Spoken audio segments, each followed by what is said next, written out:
कृष्ण हरे हरे।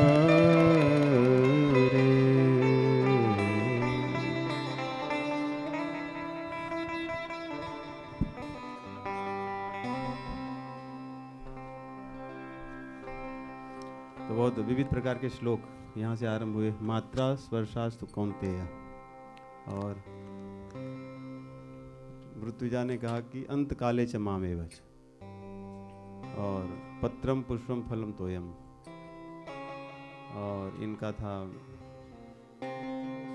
कौन सा था, यद करोषि यदश्नासी, और इनका था दैवी हेषा गुणम, और तुम्हारा यत्र योगेश्वर कृष्ण। तो मतलब आरंभ से लेके पूरे विराम तक पहुंच गए सभी चीजें।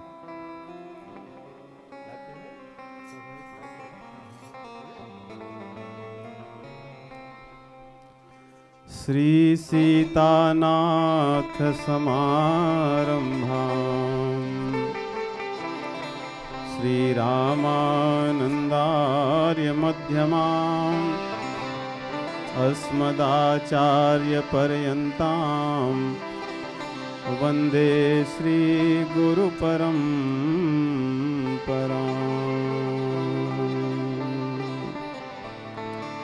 वन्दे श्री गुरु परम्पराम्।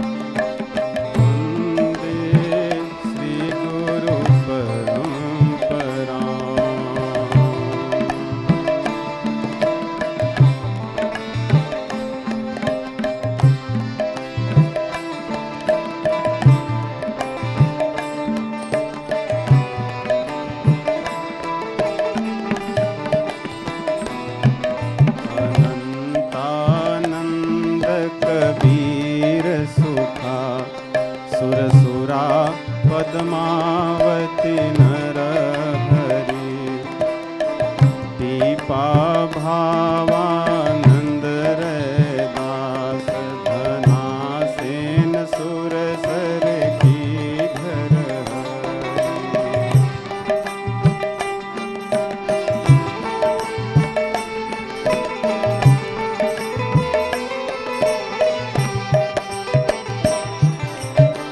और शिष्य प्रशेष एक दे एक उजागर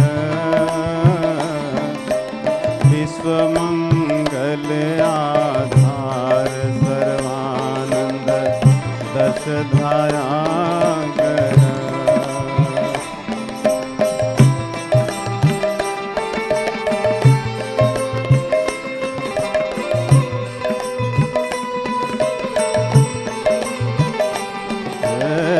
बहुत काल वपुधारी के प्रणत जनन को पार दयो श्री रामानंद रघुनाथ जो द्वितीय से तु भव तरन कियो श्री रामा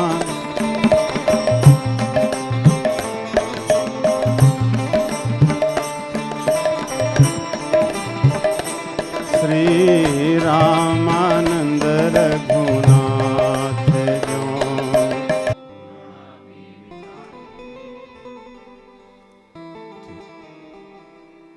तो छठे अध्याय का 22वां श्लोक।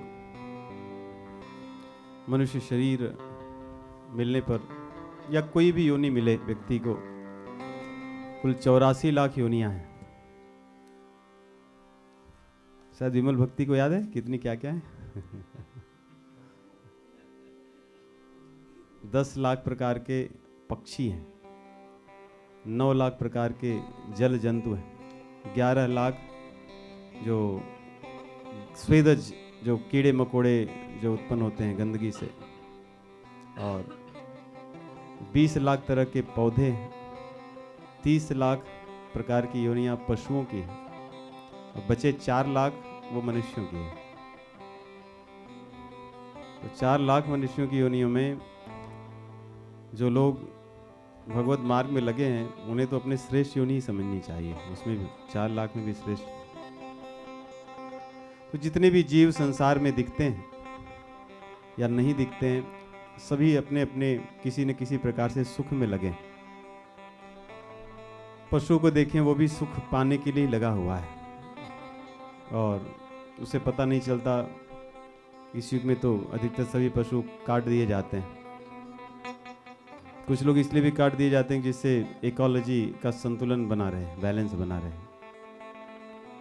ऐसे मनुष्यों की बुद्धि ऐसी है, इसलिए वो काट देते हैं। कुछ वर्ष पहले अफ्रीका में हजारों हाथियों को काट दिया गया, इसलिए कि जिससे इकोलॉजी बैलेंस बना रहे। लेकिन मनुष्य भी ऐसी धीरे धीरे काट दिया जाता है, उसे पता नहीं चलता है। जो काल है वो आकर के अचानक उसको पकड़ता है और उसको पता नहीं चलता, वो कट जाता है। भागवत महापुराण में कहते हैं, छुल्ले लिहानो हिरवाकुमंतः हिरवाकुमंतकः, कि जैसे सर्प बैठा रहता है और अचानक आने जाने वाले चूहे को पता नहीं चलता और उसको खा जाता है, वैसे ही मनुष्य भ्रमण करता रहता है और काल अपने जीव को फैलाकर बैठा रहता है। अचानक कब उसको गप कर जाता है पता नहीं चलता। लेकिन जन्म लेने से और मरने के बीच में, चाहे जिस योनि में कोई हो, हर जीव किसी न किसी प्रकार के सुख में लगा है। उसको लगता है कि अब हमें ये चीज़ मिल जाएगी तो अच्छा है, अब ये भी चीज़ मिल जाएगी तो अच्छा है, इसके बाद हम सुख पा लेंगे, इसके बाद हम सुख पा लेंगे। उसी सुख के चक्कर में उसको रात दिन थपेड़े पड़ते हैं, मार खाता है। यहाँ वहाँ से, परिवार से आरंभ से हो करके जहाँ जाता है वहाँ उसको थपेड़े अर्थात ऐसा नहीं कोई मारता है, परंतु चोट तो उसको लगती ही रहती है, दुखी रहता है। सुबह उठने से लेकर के सोने तक सदैव कष्ट में ही रहता है किसी न किसी प्रकार का। तो सुख पाने के लिए सदैव भ्रमण कर रहा है, लेकिन सुख मिलता नहीं है। किसी को धन में लगता है, किसी को स्त्री पुरुष में लगता है, किसी को खाने पीने में लगता है, किसी को घूमने में लगता है, किसी को सोने में ही सो ही रहते हैं कोई ऐसे कि क्या कर रहे हैं, बस से लेटे हैं ऐसे भी रहते हैं कि क्या चल रहा है, कुछ नहीं, ऐसे बैठे थे तो लेट गए। तो जीव किसी को उसी में आनंद लगता है, किसी को कोई मिल गया तो उसके बगल में बैठकर उसकी किसी और तीसरे व्यक्ति की बातें करने में। तो सुख को पाने के लिए व्यक्ति तरह तरह की विधाओं को ढूंढा है और उसमें लगा हुआ है, परंतु सुख उसको मिलता नहीं है, इसीलिए सदैव परेशान रहता है, दौड़ता रहता है, शांत रहता है। जैसे कुछ वर्ष पहले, 2 दशक पहले बहुत से सोशल मीडिया पता भी नहीं थे, 1 दशक पहले बहुत थोड़ी अवस्था में थे, छोटे थे, तो व्यक्ति के पास थोड़ा बहुत समय होता था, फिर किसी अन्य प्रकार बिताता था। अब इतने सारे सोशल मीडिया में भी लगने के बाद उसकी इंद्रियां तृप्त नहीं होती, उसको लगता है कि और कुछ क्या नया है, क्या नया है, ऐसा लगा रहता है। तो एक सुख को छोड़कर दूसरे सुख को यदि आप देखें दौड़ता रहता है। छोटा जो बालक है,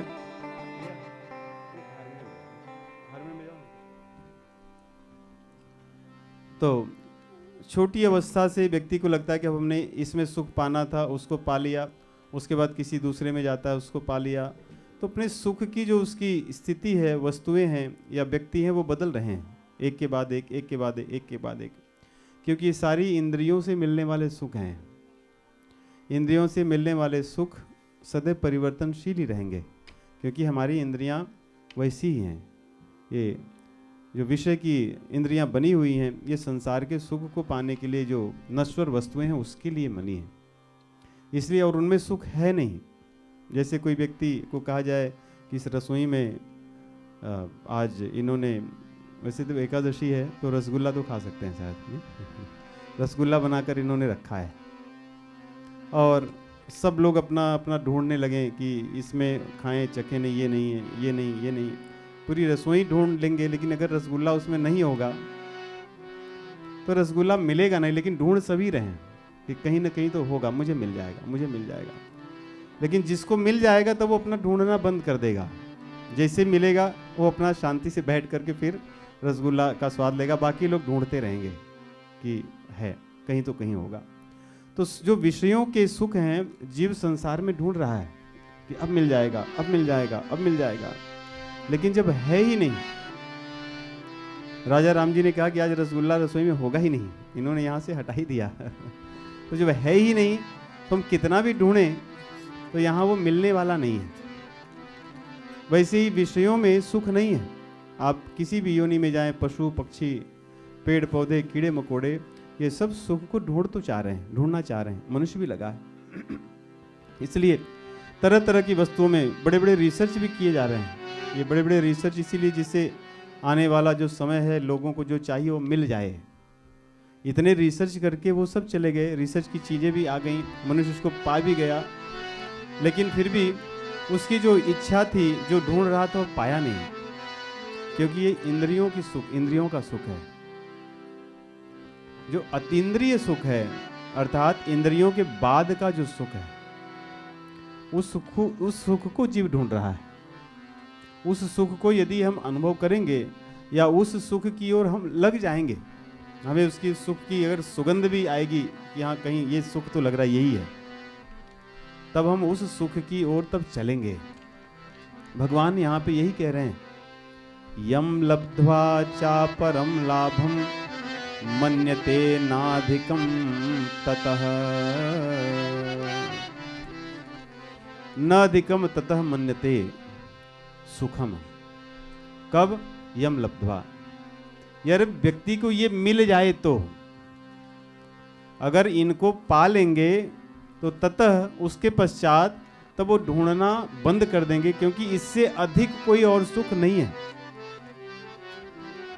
जो इंद्रियों के बाद का सुख है, सामान्यतः मनुष्य संसार में बड़े बड़े जो सिविलाइजेशंस भी आजकल कहे जाते हैं, बड़े बड़े जो बहुत एरिस्टोक्रेट जिनको हम कहते हैं, वो भी हमें शिक्षा तो यही देते हैं कि इस इंद्रियों से जितना सुख भोग सको भोगो।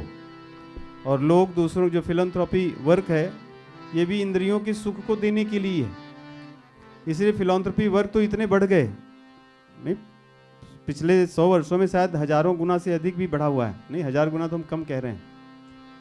पिछले 10 वर्षों में ही कम से कम 100-150 गुने तो फिलैंथ्रोपिकल जो इंस्टीट्यूट्स हैं खुले हैं।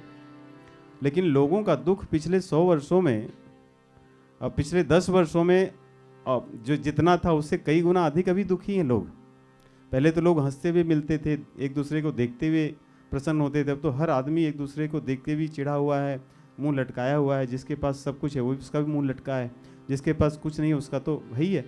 तो अर्थात दिखने में भले हमें लगे कि जीव मनुष्य सुखी हुआ है, क्योंकि संसार पूरा लगा उसी में है, सब रिसर्च करके इत्यादि करके इन्वेस्टमेंट करके और लोगों को हम सुख प्रदान करें। लेकिन क्योंकि हम विषयों को का जो सुख है, इंद्रियां जिसको चाह रही हैं उसको हम प्रदान करना चाह रहे हैं। इंद्रियों के सुख से कभी कोई संतुष्ट नहीं हो सकता। कि हुआ है कोई आप में से कोई संतुष्ट हो गए इंद्रियों के सुख से? जो खाना था खाने के पश्चात अब हो गया कि अब ये नहीं चाहिए, जो पाना था पाने के पश्चात अभी हमें ये नहीं चाहिए, ऐसा संभव ही नहीं है। क्योंकि इंद्रियों की संरचना ही ऐसी भगवान ने की है, इंद्रियों को बनाया ही ऐसी है कि कभी संतुष्ट नहीं हो सकते। जब क्षमता शरीर में नहीं होती है फिर भी इंद्रियां प्रबल ही रहती हैं।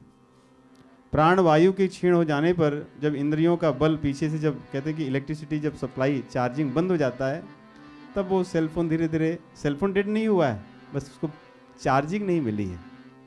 वैसे इंद्रियों को प्राणवायु से जब चार्ज मिलता है तब तक वो लगे रहते हैं कि हमें ये करना है, हमें वो करना है, हमें ये खाना है, हमें वहाँ जाना है, हमें यहाँ जाना है।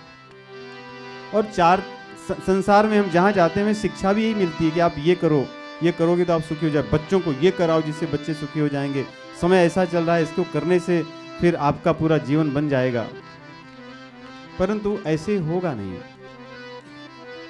इतने लोग कर कर के बड़े बड़े सिविलाइजेशन वाले चले गए और जो अभी हैं वे भी चले जाएंगे। इसलिए हमारे शास्त्रों में भगवान कहते हैं यम लब्ध्वा चापरम लाभम मन्यते नाधिकम ततः, तुम्हें अभी तक प्राप्त ही नहीं हुआ है। इसके पहले वाले श्लोक में कहते हैं सुखमात्यंतिकम यत्तत्, सुखमात्यंतिकम बुद्धिग्राह्यम अतीन्द्रियम। तो अतीन्द्रिय अर्थात जब इंद्रियों के परे का जो सुख है, जिसको आत्यंतिक सुख कहते हैं, जब आप इंद्रियों के परे जब देखने लगोगे, अपनी इंद्रियों को आप नियंत्रण करोगे। कोई शिक्षा इंद्रियों के नियंत्रण की नहीं देता, ये कहीं मिलती है। इंद्रियों का जितना अधिक से अधिक उपयोग हो सके शिक्षा वही दी जाती है, जितना अधिक इंद्रियां उपयोग हो सके। नहीं कोई एडवर्टाइज ऐसा आता है कि आप कम खाओ, कम सो, कम घूमो, कम सेलफोन देखो, कोई ऐसे एडवर्टाइज नहीं आते। सारे एडवर्टाइज ऐसे आते हैं कि आप अधिक खाओ, अधिक घूमो, अधिक दवाइयाँ लो, अधिक कपड़े खरीदो, अधिक घूमते रहो सर्वत्र। तो अर्थात इंद्रियों का जितना अधिक से अधिक आप उपयोग कर सकें, यही हमें एडवर्टाइज करके बताया भी जाता है। और उसको देखकर बहुत प्रसन्न होते हैं लोग कि मैंने ऐसा कर लिया, आप किए कि नहीं, आप कीजिए, आपको भी करना चाहिए, इससे आपका बहुत लाभ होगा। ऐसे कुछ होगा नहीं। इसलिए हमारी इंद्रियां जब तक बाहर के संसार में सुख को ढूंढती रहेंगी, वो कभी संतृप्त नहीं हो सकती, क्योंकि उनकी संतृप्ति के लिए वहाँ कुछ वस्तु बनी नहीं है। वहाँ कोई रस ऐसा नहीं है जिसको पाकर वो संतुष्ट होंगी, उससे उनकी भूख और बढ़ेगी। तो उन इंद्रियों का जब दमन करेंगे, नियंत्रण करेंगे, तब यम लब्ध्वा, तब जो सुख हमें मिलेगा, इंद्रियों के सुख में जो, इंद्रियों के दमन में जो सुख है, उस सुख की तुलना इंद्रियों को भोग देने के बाद सुख में नहीं है। वो तुच्छ सुख है इंद्रियों को देने का, जो उन्हें चाहिए। तो अगर ये चीज मिल जाएगी, यम लब्ध्वा चापरम लाभम मन्यते नाधिकम ततः, तब उससे अधिक कोई सुख हमें कोई बताएगा कि नहीं नहीं आप ये छोड़ दीजिए, आपको इसमें सुख है, हम कहेंगे कि हमें नहीं चाहिए। जब तक उस सुख का अनुभव हम नहीं करेंगे, जब तक उस सुख के बारे में हमें ज्ञान नहीं होगा, तब तक संसार में हम भटकेंगे। यदि हमें जो कोई मिलेगा हम उसके चक्कर में पड़ जाएंगे। लेकिन भगवान कहते हैं यदि ये तुम्हें अनुभव हो गया, ये तुम्हें मिल गया, तब यदि आपको कोई कितना भी और कुछ सुख देगा, मन्यते नाधिकम ततः, आप कहोगे कि नहीं इससे अधिक कुछ नहीं हो सकता, मुझे प्राप्त हो चुका है। उसका लक्षण क्या है? उसका लक्षण क्या है? ये तो कोई कह सकता है कि अब मैं दिन रात मैरिजुआना पीता हूँ, पहले नहीं पीता था, so I am very satisfied now, I don't want anything else. नहीं, मुझे मिल गया जो मिलना था। पहले मैं सिगरेट ही पीता था, उसमें वो बात नहीं थी, लेकिन अब जब से मैरिजुआना लेता हूँ एक बार दो बार तो आई एम वेरी सेटिस्फाइड। यम लब्ध्वा चापरम लाभम मन्यते नाधिकम ततः। अब इससे अधिक मैं कुछ नहीं मानता। लेकिन भगवान कहते हैं यस्मिन स्थितो न दुखे न गुरुणापि विचाल्यते। लक्षण क्या है? यस्मिन स्थितो, यस्मिन स्थितः, अगर कोई व्यक्ति इसमें स्थित हो जाता है, इस सुख का अनुभव करता है, इस सुख को चख लेता है या उसकी सुगंध को किसी तरह पा लेता है, तो गुरुणापि दुखेन न विचाल्यते। कोई बड़ा से बड़ा दुख भी उसके जीवन में हो तो कभी विचलित नहीं होता, उसके भीतर धीरता रहती है। दुख को सहने की जो शक्ति होती है उसके पार बहुत। भगवान ये नहीं कह रहे हैं कि उसके दुख को मैं तब दूर कर देता हूं, ये नहीं कह रहे हैं, क्योंकि भगवान झूठी आशा अभिलाषा नहीं देते कि झूठे कि तुम्हारा ऐसा कर दूंगा, तुम्हें फिर ये कर दूंगा, ऐसे छूकर मैं तुम्हारा। वो तो सही बात है कि यत्र योगेश्वर कृष्णो यत्र पार्थ धनुधर तत्र श्रीर विजयो भूतिर ध्रुवा नीतिर्मतिर्मम। परंतु भगवान कह रहे हैं कि नहीं, दुख को तो मैं नहीं कहूंगा कि दुख नहीं रहेगा, लेकिन दुख होगा। कह रहे हैं बड़े से बड़ा भी दुख हो सकता है। गुरुणाप दुखेन न विचाल्यते। बड़े से बड़ा जब दुख भी उसके पास आएगा तब उसको उसकी कोई चिंता नहीं होगी, उसके बारे में कोई विचलित नहीं होगा, व्यथित नहीं होगा। वो कैसे होगा? उस सुख को हम कैसे पाएंगे? तो हम लोग सब कुछ तो कर रहे हैं, फिर सुख को कहां से पाएंगे? संसार में कल नम्रता बहन ने पूछा था प्रश्न कि इतनी सारी चीजें हम कितना चीजें करेंगे, क्या करेंगे? और सभी चीजें सुख देने के लिए, हमें कोई चीज दुख देने के लिए नहीं, सुख देने के लिए। तो क्या करेंगे? कलयुग में समय भी तो हमारे पास बहुत कम है, थोड़ा ही बचा हुआ है, बहुत अधिक नहीं है। और कितना बचा है भी हमें नहीं पता है। जितना बीत गया सो है, ठीक है, आगे कितना है हमें नहीं पता है। लेकिन कलयुग में सरल क्या है फिर? इस सुख को पाने का मार्ग क्या है?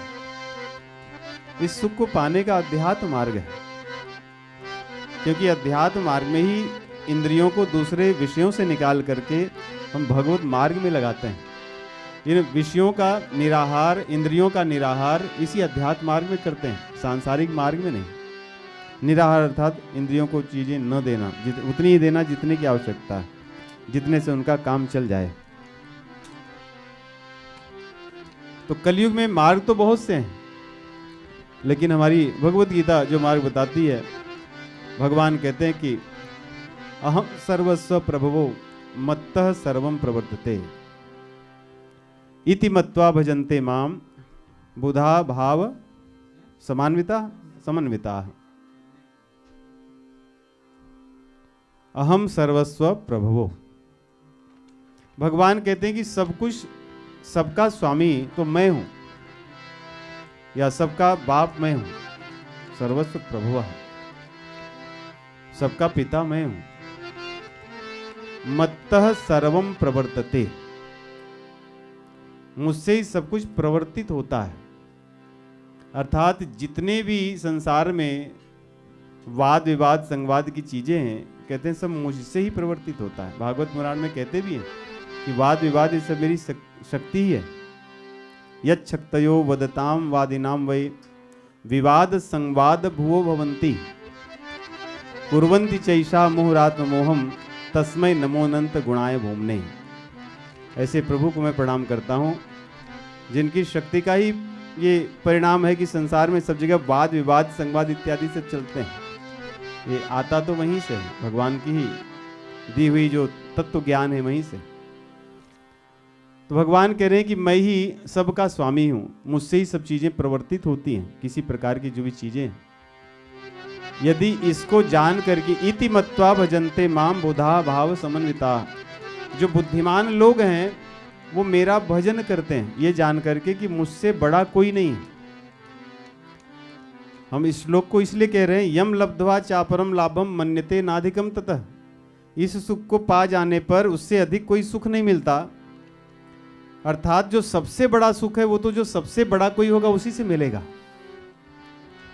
जो उनसे छोटे होंगे उनके द्वारा दिया जाने वाला सुख जो सबसे बड़े हैं उनसे सुख से छोटा ही होगा, नहीं? और जो उनसे छोटे हैं वो जो अधिक से अधिक सुख दे पाएंगे वो भी छोटा ही होगा। इसलिए यदि हमें उस सुख को पाना है जिसको पाने के पश्चात फिर और सुख के लिए हम नहीं दौड़ेंगे, हम शांत हो जाएंगे, तो जो सबसे बड़े हैं, जो शास्त्रों में हमारे कहा गया कि किसका भजन करना चाहिए, तो उनके भजन से ही तो फिर वो सुख प्राप्त हो सकता है। इसलिए भगवान कह रहे हैं इति मत्वा भजन्ते माम बुधाः, बुधा मूढ़ा नहीं, बुधा भाव समन्विता, भाव समन्विता, भक्ति भाव से जो बुद्धिमान लोग हैं, वो जो बुद्धिमान है कि मुझे बड़ा सुख चाहिए, मुझे इस संसार के जो सुख मिल रहे हैं इन सुखों से मेरा कोई काम बनने वाला नहीं है, इसलिए मुझे बड़ा सुख चाहिए। तो बड़ा सुख यदि चाहिए तो जो बड़े हैं उनकी शरणागति लेनी चाहिए। हमारे शास्त्र कहते हैं कि भगवान की शरणागति हम लें, भगवान की शरण में जाएं, उनका भजन करें, क्योंकि यहाँ वहाँ भटक करके और संसार की वस्तुओं को पाने के लिए जो भजन करते हैं कि हम यहाँ भजन कर लेंगे हमें ये मिलेगा, ये करें, यहाँ करेंगे ये मिलेगा, यहाँ करेंगे ये मिलेगा, यहाँ करेंगे मिलेंगे, नहीं? पुत्रम देहि, धनम देहि, विद्या देहि, यशम देहि इत्यादि, ये सारी चीज़ें मिलेंगी तो सही आपको, लेकिन ये रहने के लिए नहीं मिलती हैं। ये कोई चीज़ इसमें से रहने के लिए मिलती है। पुत्र मिलते हैं रहने के लिए, जाने के लिए। विवाह होता है रहने के लिए या समाप्त होने के लिए। तो हमारे यहाँ कहते हैं सात जन्म, पता नहीं कहाँ से है, लेकिन ऐसा कहते हैं लोग। तो लेकिन ये सब जाने के लिए आया है, ये रहने के लिए नहीं आया है। किसी को धन मिला है तो रहने के लिए नहीं आया, वो जाने के लिए आया है। अगर किसी को लगता है कि रहने के लिए आया है तो वही मोड़ता है, क्योंकि जो चीज़ें आती हैं वो जाती हैं, जो मिलती हैं वो बिछड़ती हैं। लेकिन जो भगवान हैं वो सदैव हैं, न तो मिलेंगे न तो बिछुड़ेंगे, न तो आएंगे और न तो जाएंगे, क्योंकि वे हैं और वही हैं, उन्हीं की सत्ता है। ना सतो विद्यते भावो ना भावो विद्यते सतः, कि उनकी कभी भी सत्ता कभी नष्ट नहीं हो सकती, और जो बाकी सब चीजें वे कभी रह नहीं सकती, वो जानने के लिए आई है। भगवत गीता का तो यही वही शिक्षा है हमारे लिए। इसलिए यम लब्ध्वा चापरम लाभम मन्यते नाधिकम ततः यस्मिन् स्थितो न दुखे न गुरुणापि विचाल्यते। यदि हम उस सुख को पाएंगे तो जो संसार के दुख हैं वो धीरे धीरे नष्ट हो जाएंगे। जैसे कोई व्यक्ति बिलियनियर हो, उसको किसी ने $5000 की फाइन भेज दिया है, तो उसको कोई चिंता नहीं होगी कि बड़ा दुखी हो जाएगा। और कोई बेचारा वैसे ही मतलब थोड़े से पैसे रखा, उसको 5000 का किसी ने फाइन भेज दिया, तो बहुत ही विचलित हो जाएगा कि ये कहाँ से मुझे आ गया, क्यों आ गया। इसलिए हमारे पास यदि बैलेंस बहुत अधिक है सुख का, तो जो संसार के दिखने वाले छोटे छोटे दुख हैं इनका हमारे जीवन में कोई प्रभाव नहीं होगा, क्योंकि हमारे पास ज्ञान का भंडार होगा कि संसार में तो दुख आना ही है, केवल मेरे पास ही नहीं सबके पास है, कि मैं अकेला ही चुना हुआ नहीं, सभी लोग दुखी हैं। नानक दुखिया सब संसार, सभी दुखी हैं। सबके केवल दुख का आकार प्रकार रंग ये सब थोड़ा अलग है, कुछ लोगों का छिपा है, कुछ लोगों का व्यक्त है, किसी का छोटा दिखता है हमें, लेकिन उनसे पूछो तो उनका बड़ा दिखता है कि नहीं मेरा बड़ा है, आपका छोटा होगा, मेरा तो बड़ा है। लेकिन एक्सचेंज करने की बात करो तो लोग नहीं करेंगे, नहीं कि एक ब्लैक बॉक्स में अपना सारा दुख डाल दो और मैं अपना एक ब्लैक बॉक्स में डालता हूँ और एक्सचेंज कर लेते हैं। लोग बोलेंगे नहीं मेरा ही ठीक है, ठीक, आप अपना रखिए, मेरा मेरे पास रखने दीजिए, क्योंकि अपना तो पता है कि कैसा है, कितना है, पता नहीं किसका कितना बड़ा होगा। तो दुखी तो सभी है संसार में, और दुख संसार में रहना ही है। इसलिए यदि हम शास्त्रों का आश्रय न लेंगे तो संसार में ऐसे ही सदैव भटकते रहेंगे।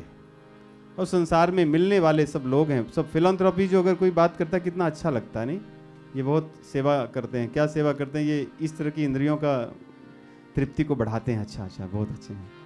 ये क्या करते हैं? ये हमारी इंद्रियों को इतना अधिक सुख मिल सके इसके लिए काम करते हैं। ये पिछले 100 वर्षों से इनकी ऑर्गेनाइजेशन लगी हुई है, अच्छा ठीक है, लेकिन कोई ऑर्गेनाइजेशन इस चीज़ में लगे कि आपको इतना ज्ञान दे, ऐसा ज्ञान दे कि ये जो सुख देने वाले लोग हैं, ये सुख हमारे जीवन में नश्वरता, ये नश्वरता का सुख है, ये बहुत अधिक काम आने वाला नहीं है। ये सुख तो वास्तव में पशुओं को भी उपलब्ध है कि नहीं? जिस सुख को बढ़ाने के लिए इतने बड़ी बड़ी संस्थाएं काम कर रही हैं, वो सुख तो पशुओं को भी उपलब्ध है, वो जल में रहने वाले जंतुओं को भी उपलब्ध है, और उनको बल्कि कम परिश्रम करके उपलब्ध है, बहुत अधिक उनको नहीं करना होता। यहाँ पे तो बहुत कुछ करना होता है। इसलिए हम अपने विचार की दिशा को बदलें कि हम अच्छा किसको मानते हैं।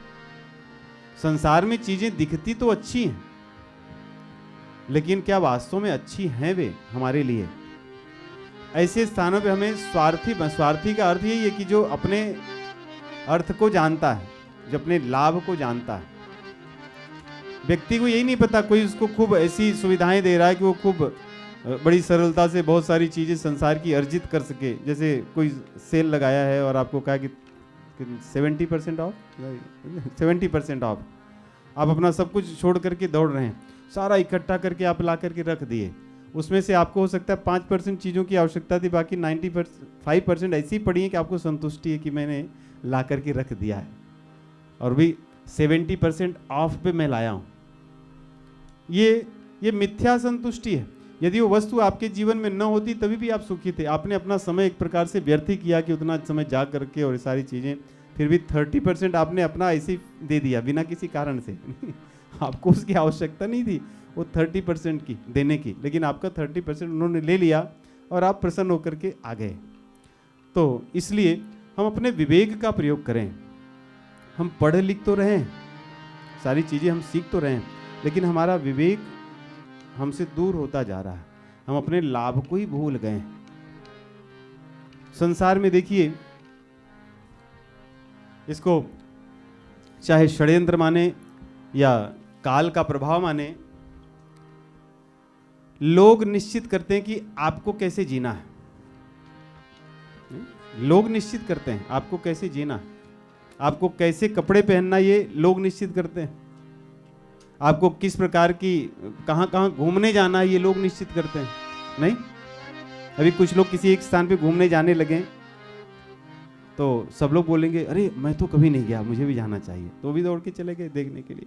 तो किसी और ने आपको बताया कि आपको यहाँ घूमने जाना है, आपको पता ही नहीं था, न तो आपकी आवश्यकता थी। अर्थात कुछ लोग संसार में फ्रेमवर्क बनाते हैं, फ्रेमवर्क बना करके उसमें से मनुष्यों को पास करते हैं, और मनुष्य बड़ी प्रसन्नता से उसमें से पास होता रहता है, उसमें जाता रहता है। उसको लगता है कि हम बड़े एडवांस्ड हो गए, और यही करने में उसका जो छोटा सा जीवन है वो जीवन वैसे ही बीत जाता है। उसको न तो अपनों से मिलने का समय मिल पाता है, और न तो स्वयं से मिलने का, अपने आप से मिलने का उसके पास समय नहीं रह पाता है। इसलिए हम दूसरों के बनाए हुए फ्रेमवर्क को पहचानें। क्या दूसरों का जो फ्रेमवर्क है उसको हम, उसकी आवश्यकता हमको है क्या? है क्या? किसी ने अगर कहा कि ये 3 से लेके जो 7 वर्ष के बच्चे हैं, इनके लिए तो वर्ष में 3 महीने लॉन्ग ड्राइव पे जाना इट्स अ मस्ट, तो धीरे धीरे लोग कहेंगे नहीं, ये कितने वर्ष का आपका बच्चा है? अभी ये 4 का, तो आप लॉन्ग ड्राइव पे कब जा रहे हैं? मतलब हाँ, आपको पता नहीं है। 3 से लेके 7 वर्ष के बच्चों को तो 3 महीने लॉन्ग ड्राइव पे ले जाना होता है। उनको ही नहीं पता क्यों? क्योंकि किसी ने कहा है, किसी ने फ्रेमवर्क ऐसा बना करके दिया है, इसलिए फिर हम उसमें अपने आप को फिट करना चाहते हैं। लेकिन हम ये नहीं सोचते कि हमें क्या करना है। तो किसी के बच्चे कुछ एक काम करने लगे तो अच्छा आपका बच्चा मेरा, अच्छा तो मुझे भी आप नंबर दीजिए। तो हमने बिना सोचे समझे हम भी पहुंच गए वहाँ पे, भाई हमारा भी, क्योंकि हमारे किसी फ्रेंड ने बताया। तो संसार में जो बनने वाले फ्रेमवर्क्स हैं, हम उनको एज इट इज क्यों ले रहे हैं? हम अपने आप को क्यों नहीं देखते कि हमें क्या चाहिए, हमारे लिए अच्छा क्या है, हमारे पास समय क्या कितना है, और हमारी प्राथमिकताएं क्या हैं। इसलिए हम अपनी प्राथमिकताओं को स्वयं निश्चित करें शास्त्रों के प्रकाश में। शास्त्र इसीलिए कहते हैं कि जो संसार की जो चीज़ें हैं, विषय वासनाओं के जो फ्रेमवर्क बनाने वाले लोग हैं, और उनके पास देने के लिए आपको वही है, उससे ज़्यादा वो कुछ नहीं दे पाएंगे। और उसका फल सबको पता है क्या है, नहीं, उसका फल अंततो गत्वा क्या है सभी को पता है। कोई संतुष्ट नहीं हुआ उसको पा करके। कि कोई हुआ है जो बहुत घूमने वाला व्यक्ति हो, उसको पूछिए अभी कैसा चल रहा है, well I had plan to go to so many places but due to my health you know hope I will be able to make it. तो इतना करने के बाद भी असंतुष्ट है वो। ऐसा नहीं कि प्रसन्न हो गया कि चलो ठीक है, क्योंकि संतुष्टि की जो भावना है उसने सीखा ही नहीं है। वैसी शिक्षा ही संसार में नहीं है। संसार में शिक्षा दी रही कि आप सदैव असंतुष्ट रहिए। आप जितने अधिक असंतुष्ट रहेंगे, जितने यहाँ वहाँ भागते रहेंगे, अपने आप को जितना व्यस्त रखेंगे किन चीज़ों में, वो वही विषय वासनाओं को एकत्र करने में, उनका पूरा प्लान बनाने में, जो पशुओं को बड़ी सरलता से सुलभ है। आहार, निद्रा, भय और मैथुन, यही 4 चीज़ें जो पशुओं को बड़ी सरलता से उपलब्ध है। मनुष्य उसको बनाने के लिए सारी अपने जीवन को लगा दिया, कितने जीवन को लगा दिया।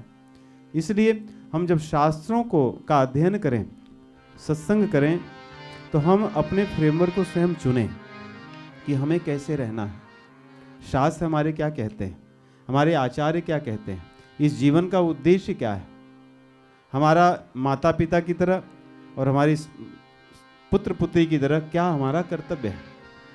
हम उन कर्तव्यों को जानकर अपना फ्रेमवर्क स्वयं बनाएं शास्त्रों के प्रकाश में, न कि हमें कोई एक बना बनाया दे और हम उसको पूरे जीवन भर ढोएं और उसको ढोते हुए हम लोग घर में भी चिड़चिड़े बने रहें और पूरे व्यस्त रहें। किसी प्रकार का हमको समय ही ना हो कि हम व्यस्त हैं। क्यों? क्योंकि हम कुछ ढो रहे हैं। क्या है?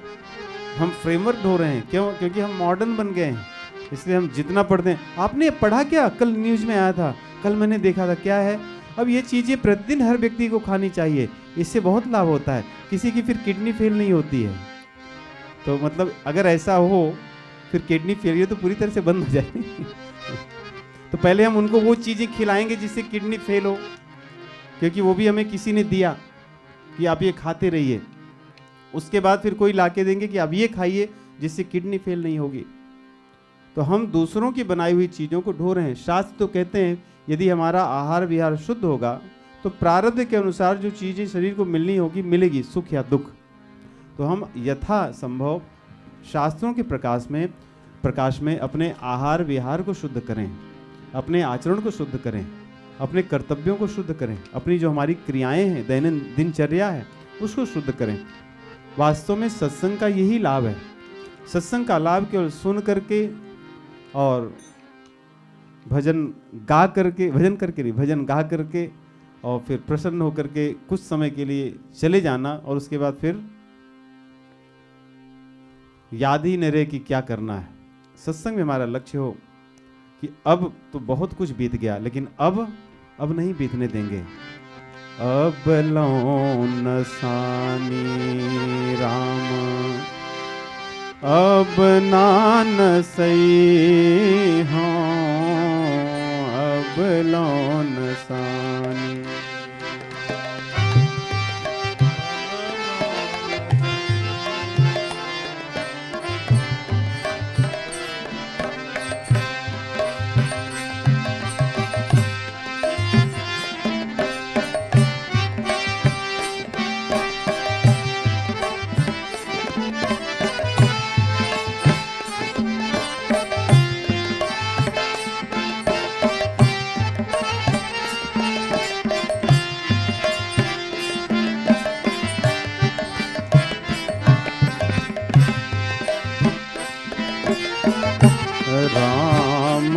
कृपा भव निशा सिरानी राम कृपा भव निशा सिरानी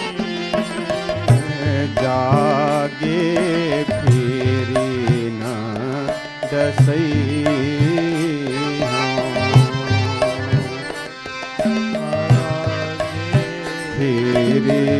ना दसई।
कसौटी श्याम रूप सूचे रुचिर कसौटी चित कंचन ही कसै चित कंचन ही कसे अब लौन सानी राम अब नान से हो अब लोन सानी राम अब नन सही पर बस जानी हस्यो इन इंद्रिना पर बस जानी हस्यो इन इंद्रिना निज बस भय न हसे हो निज बस है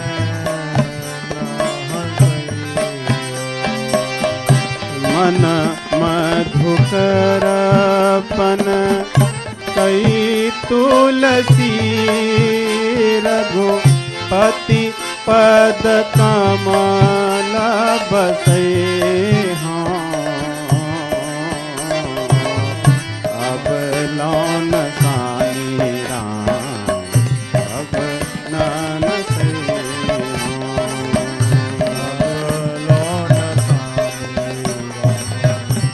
अब नन सही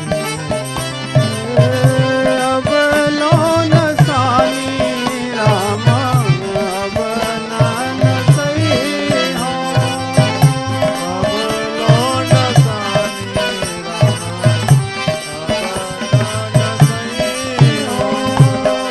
अब लौन सानी राम अब नन सही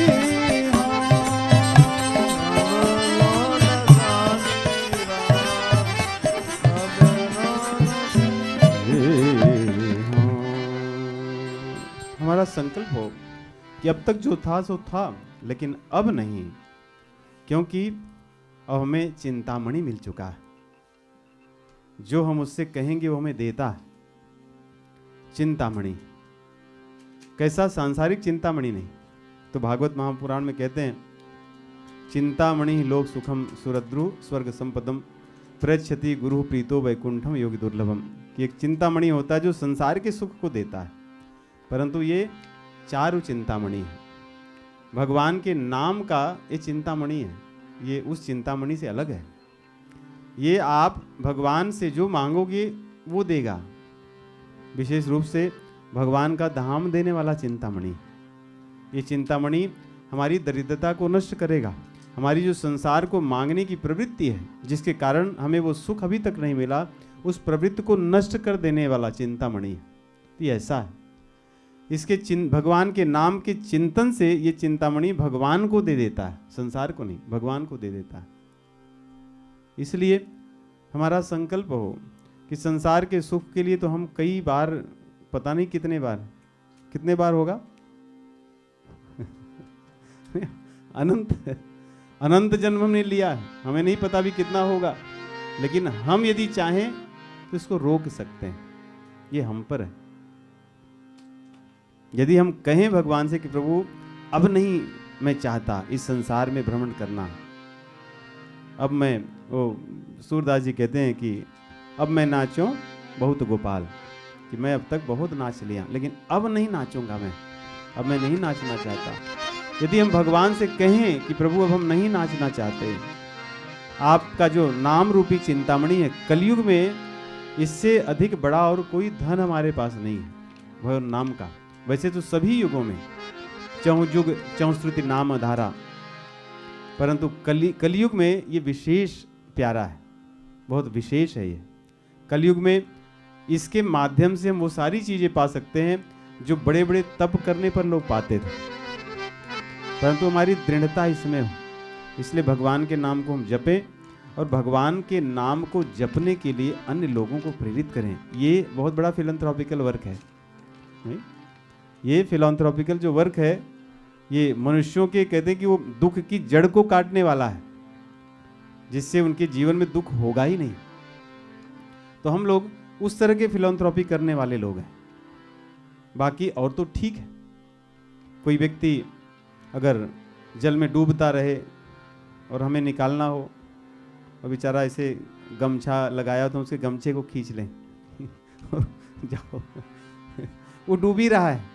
तो संसार में अधिकतर फिलॉन्थ्रोपी यही कर रहे हैं कि डूबने वाले के गमछे को बचा ले रहे हैं, कि किसी को हमने इनके ऐसी सहायता की कि ये पहले ये 10 रोटी खाते थे 20 खा सकते हैं, so he is enjoying his life now with his family. यही, इससे अधिक और कोई चीज़ें नहीं है। तो हम संसार में जो फिलॉन्थ्रोपिकल चीज़ें जिसमें हम अधिकतर लग जाते हैं और लगे हुए लोगों को देखकर बहुत प्रसन्न हो जाते हैं और हम भी उसी मार्ग में चले जाते हैं, क्यों विषय वासनाओं को बढ़ाने वाली चीज़ें। परंतु ये जो फिलॉन्थ्रोपिकल वर्क है, भगवान नाम का प्रचार प्रसार करना, भक्ति के मार्ग को, जैसे हमारी जो दूसरी संस्था है उसका भक्ति सौरभ, अर्थात भक्ति के सौरभ को, वो भक्ति के सुगंध को सर्वत्र फैलाने के लिए। तो हम सब इस पुण्य कर्म में अपने जीवन को लगाएं, क्योंकि जीवन तो हमारा एक ही है, कुछ न कुछ तो सदैव करेंगे, बिना किए तो हम रह नहीं सकते। न जातु तिष्ठति कर्मकृत नहीं कश्चित् क्षणमपि जातु तिष्ठति कर्मकृत। एक क्षण भी जीव खाली नहीं बैठ सकता। तो क्यों नहीं हम अपने जीवन को ऐसे फिलॉन्थ्रोपिकल वर्क में लगाएं जिससे लोगों के केवल दुख ही नहीं, हम दुखों की जड़ को ही काट दें, उनका दुख का जड़ ही नष्ट हो जाए और वे यम लब्ध्वा चापरम लाभम मन्यते नाधिकम ततः यस्मिन स्थितो न दुखे न गुरुनापि विचाल्यते। उनके जीवन में दुख ही ना हो। तो हम अपना फ्रेमवर्क बनाएं, let's make our own framework, और फिर उसमें हम जिए। कोई प्रश्न है किसी का?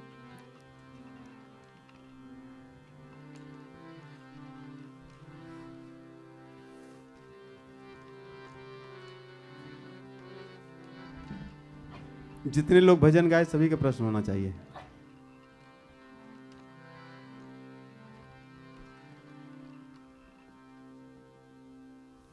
चलिए,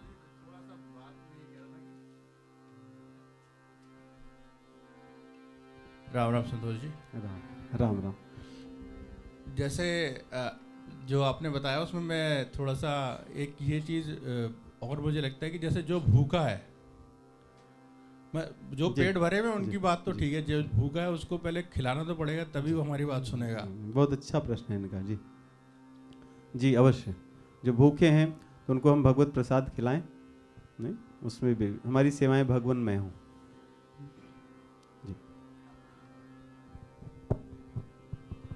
तो कहने का अर्थ है जीवन में जो कुछ करें उसको भगवान में बनाएं, है ना, उसको भगवान में बनाएं। अगर हमें दान भी करना हो तो ऐसा दान करें कि जिससे उसका जीवन सुधरे, भगवान की ओर जाए। किसी को खिलाना भी है तो कई विकल्प हैं कि हम उसको पैसे दे दें, वो जाके कुछ ऐसी चीज़ें खाएं जो पापमय हो, या हम उसको ऐसी व्यवस्था करें कि ऐसी चीज़ें खाएं जो पाप से रहित हो, और भगवान का प्रसाद खाने से जीव के पाप तो नष्ट हो जाते हैं। वैसे अन्य सेवाएं भी। जी राम राम गुरु जी। राम राम प्रणाम। तो जैसे इन्होंने कहा, ऐसे बहुत वैसे अगर प्रश्न आते हैं कि जैसे कोई ऐसा कहता है कि मैं अपना कर्तव्य परिवार के प्रति या जो समाज के प्रति है मैं सब करता हूँ, और मैं कुछ ऐसा कार्य नहीं करता जिसमें मुझे पाप मिले, तो मैं यही करता हूँ, पर मैं भगवान का नाम नहीं लेता, तो क्या मुझे वो लेना आवश्यक है, या मैं जब परिवार की सेवा करता हूँ उससे ही मेरी सदगति हो? जी, परिवार की सेवा करने से आपका कर्तव्य पूरा हो रहा है। अर्थात मान लो आप पाप नहीं कमा रहे हैं, आप पाप नहीं कमा रहे लेकिन पुण्य भी नहीं कमा रहे हैं। यदि कोई पिता है अपने संतान की सेवा करता है जो उसको करना चाहिए, छोटे बच्चों की, तो ये नहीं कह सकता कि मैंने अपने बच्चों की देखभाल की है, उनको विद्यालय भेजा तो मुझे पुण्य मिलना चाहिए।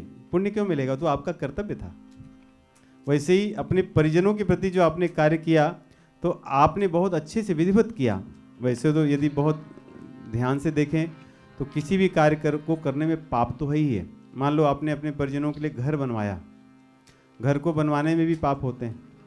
भूमि को जब खोदा जाता है उसमें रहने वाले जीव जंतुओं को आप वहाँ से निकाल कर भगा रहे हैं। जो जो सामान लाते हैं, जिन लकड़ियों को काट कर लाया गया है, उनको काटने का आपको अधिकार नहीं था। आप कह सकते कि मैं पैसे दे दिया इसलिए संसार के कोई भी कार्य पाप के बिना नहीं हो सकते जब तक वो भगवान को समर्पित नहीं होते। इसलिए भगवान भगवत गीता में कहते हैं दो चीज़ें, तीसरे अध्याय में। एक तो कहते हैं यज्ञार्थात कर्मणो नित्य लोकोयम कर्म बंधन तदर्थम कर्म कौन्तेय कुरुस्व मुक्त संग समाचरा, कि जो भी कर्म करो यज्ञ मान करके करो और उसके कारण तब तुम मुक्त संग समाचरा। यज्ञार्थात कर्मणो नित्य, जो भी कार्य करोगे यज्ञ के अतिरिक्त वो तुम्हें बांधने वाला, यज्ञ मान के जो कार्य करोगे वो तुम्हें मुक्ति दे देगा। लेकिन भगवान कहते हैं यज्ञ शिष्टा सिन्ह संतो मुच्यते कर्म किल्बिषै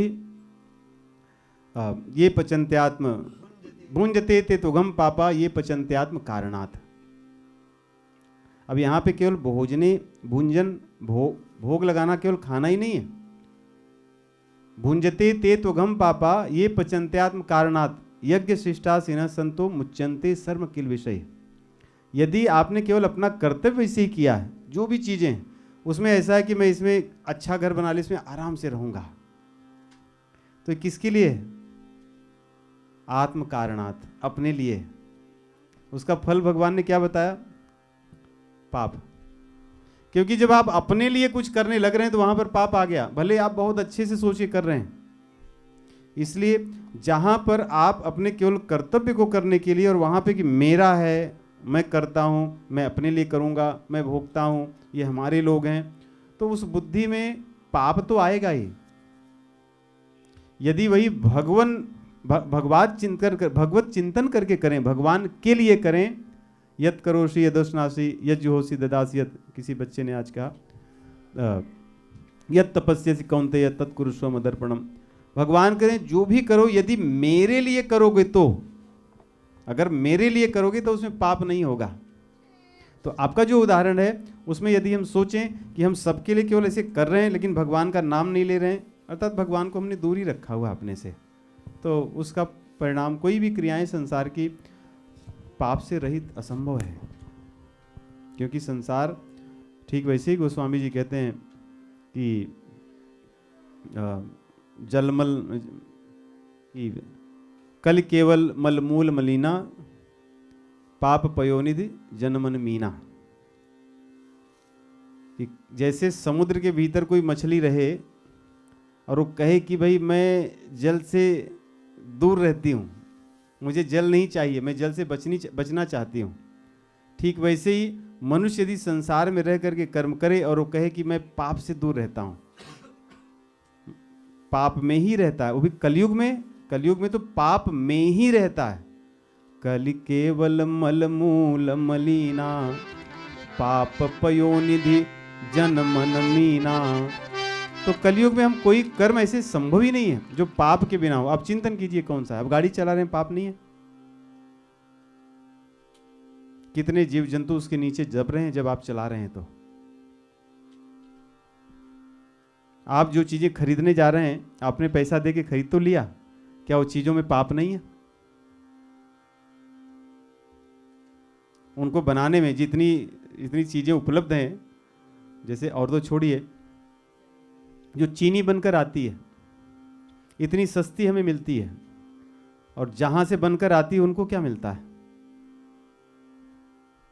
वे तो अपना पूरा जीवन केवल हमें चीनी दिलाने के लिए अपना जीवन बिता रहे हैं। ये इसे एक उदाहरण, केवल चीनी का नहीं, इसे एक उदाहरण है। हम हर चीज हम सस्ता लेना चाहते हैं, लेकिन हम अगर सस्ता ले रहे हैं और हमें बहुत प्रसन्नता हो रही कि बहुत सस्ता है, बहुत सस्ता है, लेकिन जो व्यक्ति उसके लिए अपना पूरा जीवन लगा दिया उसको क्या मिलता है? उसको तो केवल भोजन मिल गया, बस उतना ही उसको मिलता है। उसको उसके ऊपर होने वाले अत्याचार का क्या भाग हम नहीं लेंगे?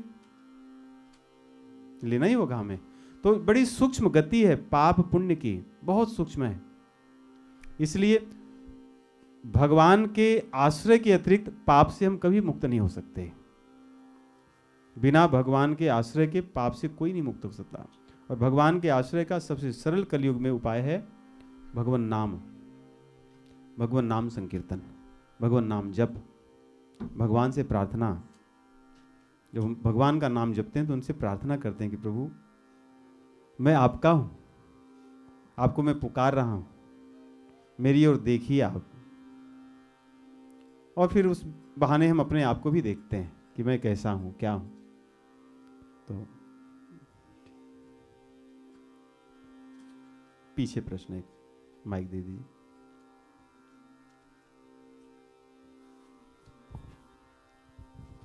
राम राम प्रभु जी। राम राम जी आज एकादशी है जी। और लोग कहते हैं कि चावल नहीं बनाना चाहिए जी। तो वो क्यों, मतलब कहानी तो बहुत सारी हैं ठीक। सुनने को मिलती हैं, तो उसमें ऐसा क्या है? जी।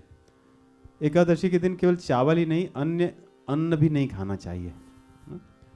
देखिए सभी चीजें पाप से भरी हैं, परंतु एकादशी के दिन पाप विशेष रूप से अन्न में निवास करता है। ये शास्त्रों के अनुसार, शास्त्रों का जो वचन है, पाप तो सर्वत्र विद्यमान है। वैसे प्रतिदिन भी अगर आप खाएंगे भगवान को अर्पित किए बिना तो पाप ही होगा। तो भगवान को अर्पित करने के बाद पाप रहित वो हो जाता है, इसीलिए हम उसको प्रसाद कहते हैं, कृपा या प्रसन्नता देने वाला कोई जो भी चीज है। परंतु एकादशी के दिन भगवान ने अन्न को, कली को कहा है, पाप को कहा है कि इस दिन तुम इस अन्न में निवास कर सकते हो, उसका छूट है। और इस दिन अगर कोई अन्न को ग्रहण करेगा तो वो पाप उसके ऊपर, कहते हैं कि वो पूरा सिर पे चढ़कर बैठेगा। जैसे कलयुग को परीक्षित महाराज जी ने कहा था कि द्यूतम पानम स्त्रिया सोना, और उसके बाद में पुनः याचमान आया, जात रूपम अदात रूप, 5 चीज़ें कि स्त्री, द्यूत, और जहाँ पे पशुओं का वध होता हो, और जहाँ पे वैश्यालय इत्यादि हो, और जहाँ पे मदिरा पान करने वाले हों, और जहाँ पे पाप या अन्याय से अर्जित धन स्वर्ण इत्यादि रखा जाए वैसे, तो वहाँ पे वैसे ही भगवान ने पाप को कहा है कि तुम अन्न में निवास करो एकादशी के दिन। ये तुम्हारे लिए बहुत ही सुरक्षित स्थान है, यहाँ तुम रह करके अपना साम्राज्य फैला सकते हो, क्योंकि उनको भी फैलाना है नहीं। वे भी, ये अगर आप शास्त्रों में पढ़ोगे, इनको प्रकट करने वाले ब्रह्मा जी, अधर्म कौन बनाया है? अधर्म भी तो कोई व्यक्ति भी है, अधर्म वो भी अपना परिवार बढ़ाना चाहता है। धर्म भी एक है। भगवत सम्मुख रहने वाले धर्म का आश्रय लेते हैं, जो भगवान से विमुख है वो अधर्म के पक्ष में होते हैं। 2 पक्ष है। वैसे ही भगवान सम्मुख होने वाले पुण्य के पक्ष में होते हैं, शास्त्रों के सम्मत चलने वाले, और जो शास्त्र विरुद्ध हैं वे पाप के पक्ष में रहते हैं। तो पाप भी अपना साम्राज्य फैलाना चाहता है। भगवान ने उसको भी कहा कि तुम्हारा सब कुछ फलेगा फूलेगा, ये तुम्हारे लिए रास्ते हैं, तो हमें उससे बचना चाहिए।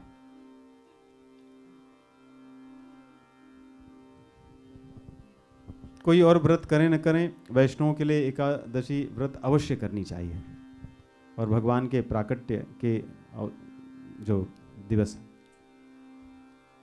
जी राम राम गुरुजी, सादर प्रणाम। हम यहाँ से गौ सेवा कैसे कर सकते हैं?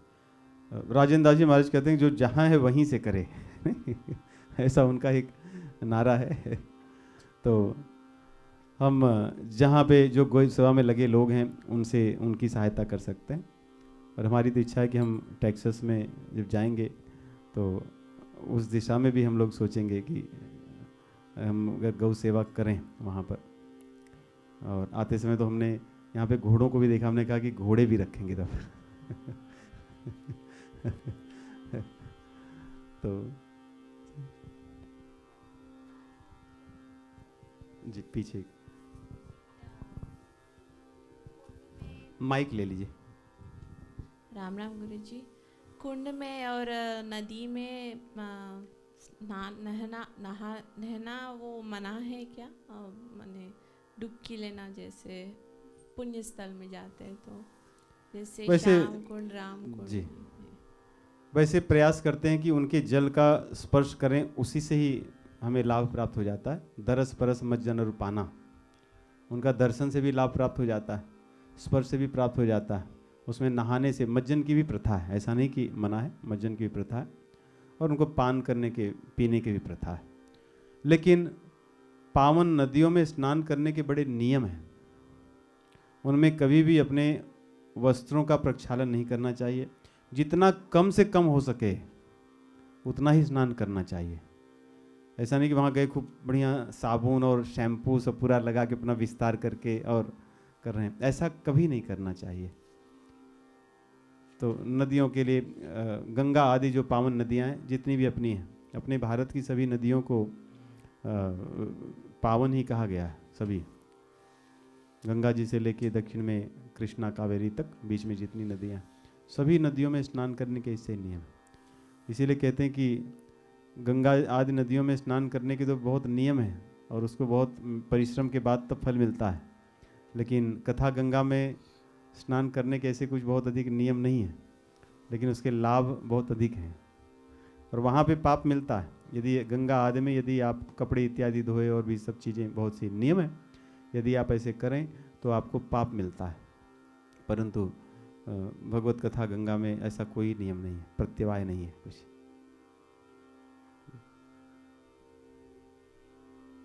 पहले के लोग बड़े इन चीज़ों का ध्यान रखते थे। अब तो आदमी उसकी, क्योंकि कोई सत्संग करता नहीं, शास्त्र कोई पढ़ता नहीं, शास्त्र कोई सुनता नहीं, उसको अपने जो मुझे अच्छा लगा मैं करता हूँ। वो यूट्यूब खोलेगा, कुछ करना है तो जो भी सामने आया जो उसको अच्छा लगा ये सुन लेते हैं। हम तो ऐसे ही करते हैं क्योंकि हमने सुना है, ऐसे किया। तो कोई जो परंपरागत जो ज्ञान था वो व्यक्ति सुनना नहीं चाहता है, क्योंकि मनमानी करना चाहता है। इसलिए वो अपने अपने सब नियम बनाए हैं और उसको देख के कुछ 10 लोग ऐसे कर रहे हैं, उनको देख के कोई 10 लोग ऐसे कर रहे हैं, इसलिए सारी चीज़ें ऐसे ही हैं। इसलिए लोग धामों में भी घूमने जाते हैं। कहते हैं हम लोग इस बार घूमने जा रहे हैं। कहाँ? तो हम यहाँ गए थे, काशी गए थे, वृंदावन गए थे, श्रीरंगम गए थे, कन्याकुमारी गए, घूमने गए थे। तो क्योंकि घूमने जाने वाले व्यक्ति तो घूमते ही हैं, फिर घूमते ही रहते हैं। इसलिए पहले लोग दर्शन करने जानते थे और हमने तो पहले देखा है कोई एक बार दर्शन करने चला उसी में संतुष्ट होता था। और तो प्रतिवर्ष दर्शन करने जा रहे हैं, दर्शन करके वहां से निकले फिर वैसे ही हैं अपना। तो प्रतिवर्ष जीवन में प्रतिवर्ष दर्शन कर रहे हैं, यहाँ वहाँ, कभी शांति से बैठ नहीं रहे, लेकिन लाभ कुछ नहीं है, क्योंकि मर्यादा का कोई पालन नहीं करता। जो मन में आ गया सो कर लिया।